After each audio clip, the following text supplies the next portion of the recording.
तिसऱ्या विश्व मराठी संमेलनाला आज पुण्यातल्या फर्ग्युसन महाविद्यालय परिसरात सुरुवात झाली। मुख्यमंत्री देवेंद्र फडणवीस यांच्या हस्ते संमेलनाचं उद्घाटन झालं। या संमेलनात उपमुख्यमंत्री एकनाथ शिंदे, अजित पवार, उदय सामंत यांच्यासह ज्येष्ठ साहित्यिक मधु मंगेश कर्णिक उपस्थित होते।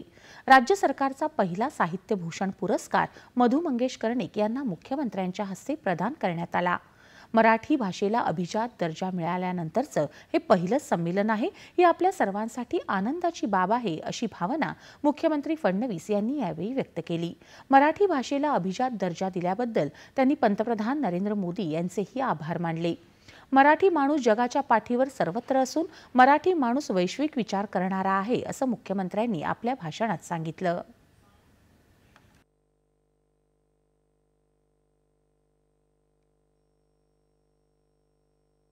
जगाच्या पाठीवर एकही देश असा नाही जिथे माझा मराठी माणूस पोचलेला नाही।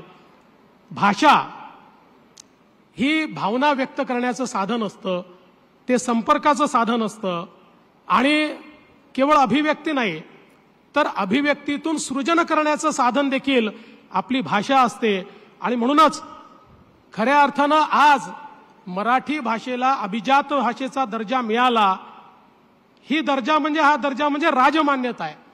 मराठी भाषेला अभिजात भाषा ही मराठी भाषा होतीच, प्राचीन भाषा ती होतीच, परंतु कुठल्याही भाषेला राजमान्यता मिळणं हे देखील महत्त्वाचं असतं।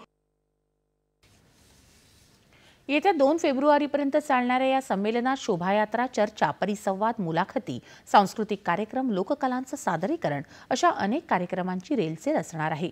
क्रांतिज्योती सावित्रीबाई फुले मुख्य मंच आणि प्र.के. अत्रे सभागृहात हे कार्यक्रम होणार आहेत।